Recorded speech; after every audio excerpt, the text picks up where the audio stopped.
नमस्कार मित्रों, स्वागत है आपका एसके बाड़ा एग्जाम स्टडी में। आज हम पढ़ेंगे संधि।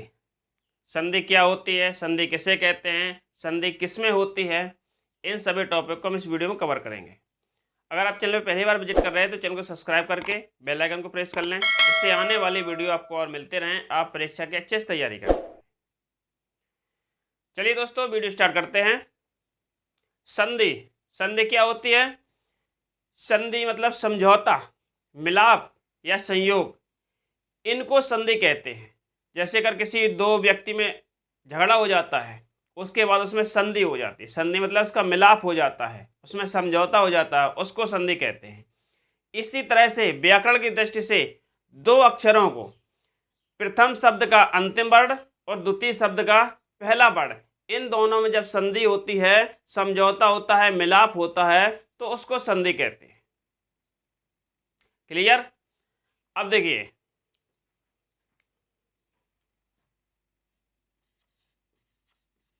प्रथम शब्द का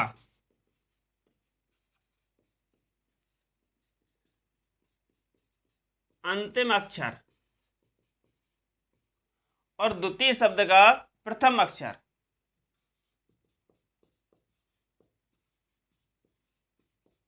द्वितीय शब्द का पहला अक्षर,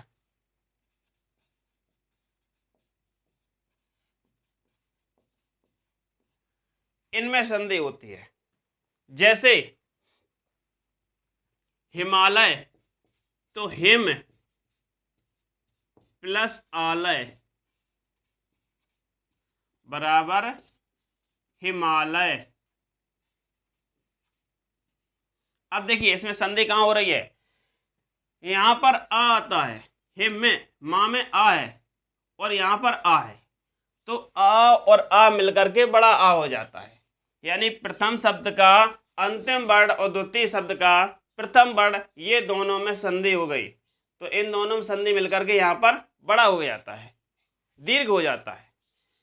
इसी प्रकार संधि होती है जब प्रथम शब्द के अंतिम वर्ण में और द्वितीय शब्द के पहले वर्ण में इसमें संधि होती है, तो समझौता होता है या मेल होता है, इनको संधि कहते हैं। क्लियर? अब देखिए, संधि कितने प्रकार की होती है? तो संधि 3 प्रकार की होती है। नंबर 1 स्वर संधि, नंबर 2 व्यंजन संधि,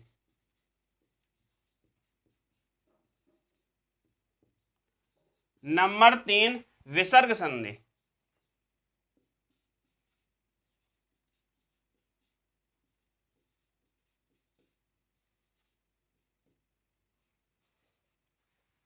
स्वर संधि, व्यंजन संधि और विसर्ग संधि, ये 3 प्रकार की संधि होती है। अब स्वर संधि क्या होती है? स्वर का स्वर से मेल, यानी प्रथम शब्द के अंतिम वर्ण स्वर हो और द्वितीय शब्द का पहला वर्ण स्वर हो, इनके जो मेल होते हैं उनको स्वर संधि कहते हैं। स्वर संधि कितने प्रकार की होती है? तो स्वर संधि 5 प्रकार की होती है। दीर्घ संधि, नंबर 2 आता है गुण संधि,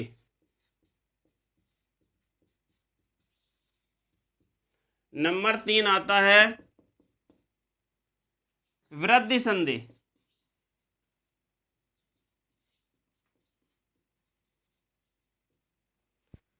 नंबर 4 आता है यण संधि, नंबर 5 आता है अयादि संधि।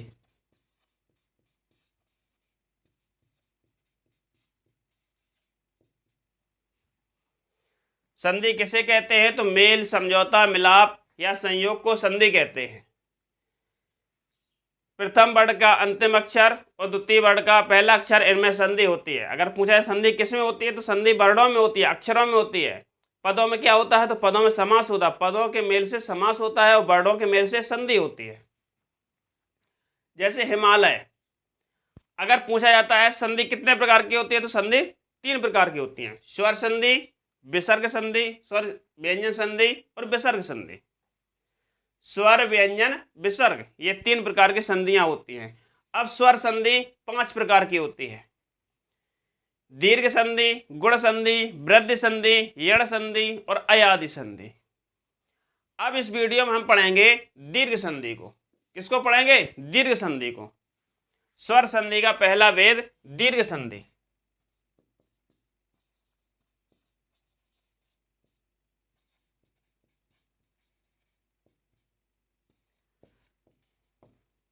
देखिए, दीर्घ संधि किसे कहते हैं? जो मूल स्वर होते हैं, मूल स्वर होते हैं, उनके समान वर्ण आने से दीर्घ संधि होती है। इसका एक सूत्र है अकह सवर्णे दीर्घा। अकह सवर्णे दीर्घः। अकह सवर्णे दीर्घा, अक प्रत्याहार से जो समान वर्ण आते हैं उसमें दीर्घ संधि होती है। प्रत्याहार क्या होते हैं? ये संस्कृत में महेशा सूत्र होते हैं, उन्हीं से ये प्रत्याहार बनते हैं। अक प्रत्याहार, अक प्रत्याहार में क्या होता है? अक्षर आते हैं आ, ई, उ और ऋ। ये 4 अक्षरों से जो समान वर्ण आते हैं, अगर प्रथम शब्द का अंतिम वर्ण आ रहा है तो द्वितीय शब्द का प्रथम वर्ण में भी आ आना चाहिए। तो इन दोनों के जो मेल होता है उसमें दीर्घ संधि बनती है। जैसे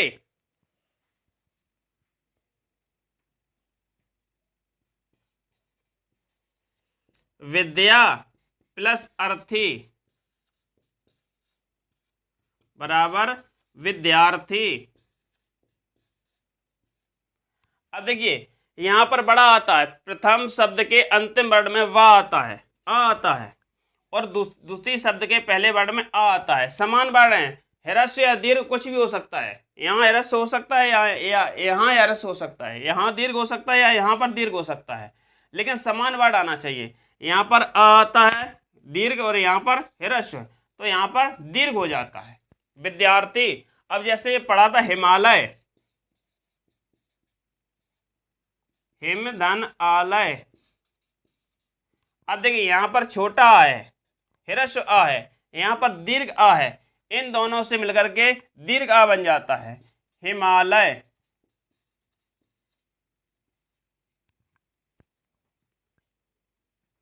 क्लियर? अब जैसे विद्यालय, विद्या धन आलय बराबर विद्यालय। अब देखिए, यहां पर भी दीर्घ आ है, यहां पर भी दीर्घ आ है, तो दोनों मिलकर के दीर्घ आ बन जाते हैं। समान वर्ण आना चाहिए। जैसे यहां पर आते हैं कपीस,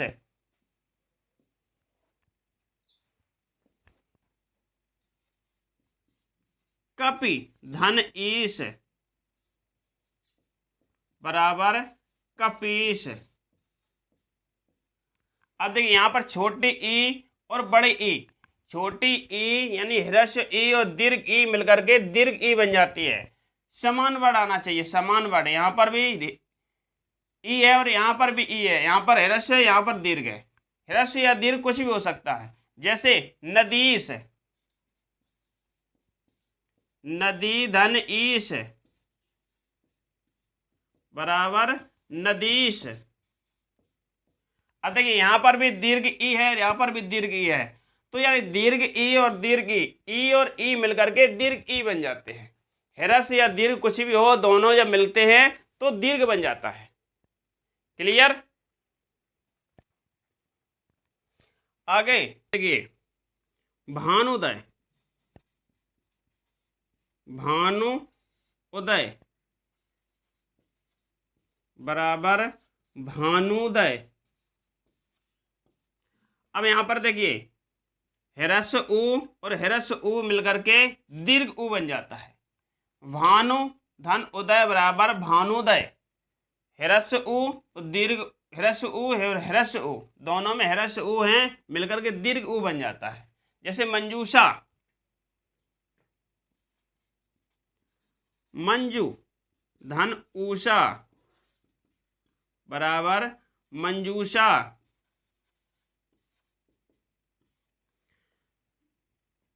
ह्रस्व उ और दीर्घ उ, ह्रस्व और दीर्घ उ मिलकर के दीर्घ बन जाता है। समान वर्ण आना चाहिए। जैसे लगूर में, लघु धन ऊर्मी, ह्रस्व उ और दीर्घ उ मिलकर के दीर्घ उ बन जाता है, लघूर में। क्लियर? इतना तक, यहां तक क्लियर हो जाना चाहिए। अगर कोई डाउट हो या कोई समझ में ना आया हो तो कमेंट करके तुरंत पूछे। आगे बढ़ते हैं।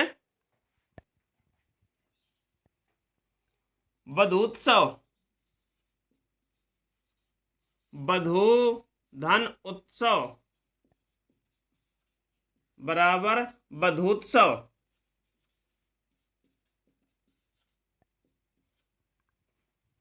दीर्घ उ ह्रस्व उ, ये दीर्घ उ और ह्रस्व उ मिलकर के दीर्घ उ हो जाता है।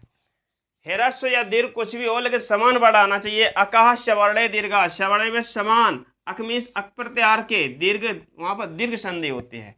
यहाँ मूल स्वर होते हैं, जो मूल स्वर होते हैं हिंदी में कितने होते हैं? 4। कितने होते हैं? 4। आ ई उ और ऋ, ये 4 मूल स्वर होते हैं। इन्हीं में जो समान वर्ण आता है उसमें दीर्घ संधि होती है। जैसे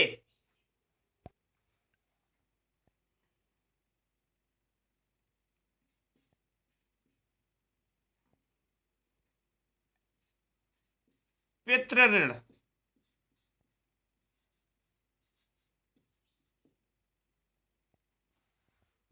बराबर पितृण।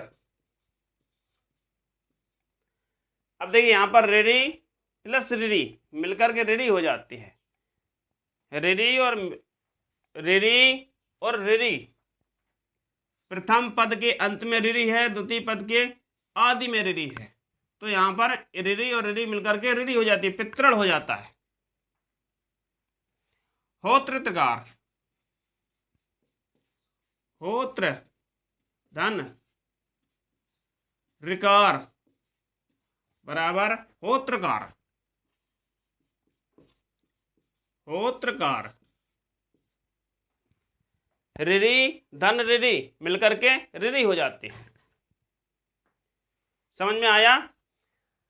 समान वर्ण जो मूल स्वर हैं, मूल स्वर कौन कौन से हैं? आ ई उ ऋ। अब इनमें से दीर्घ या ह्रस्व कुछ भी हो सकता है। दीर्घ या ह्रस्व में कुछ भी हो सकता है। पहले पद में दीर्घ हो या द्वितीय पद के आदि में दीर्घ हो, या प्रथम पद के अंत में ह्रस्व हो या द्वितीय पद के आदि में ह्रस्व हो।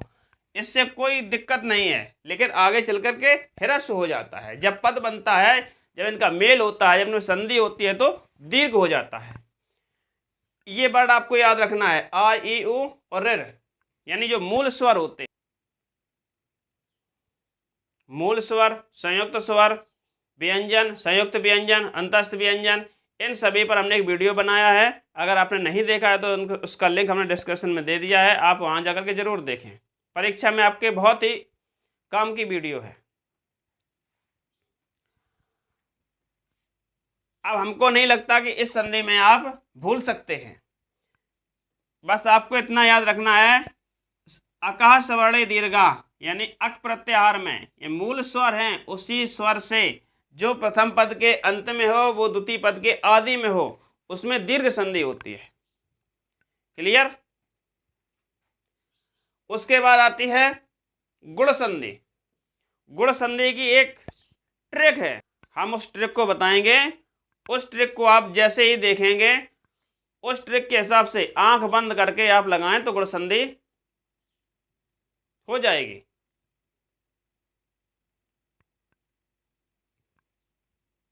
वीडियो अच्छा लगा हो तो लाइक करें, अपने दोस्तों के साथ शेयर करें। मिलते हैं अगले वीडियो में, तब तक के लिए नमस्कार दोस्तों।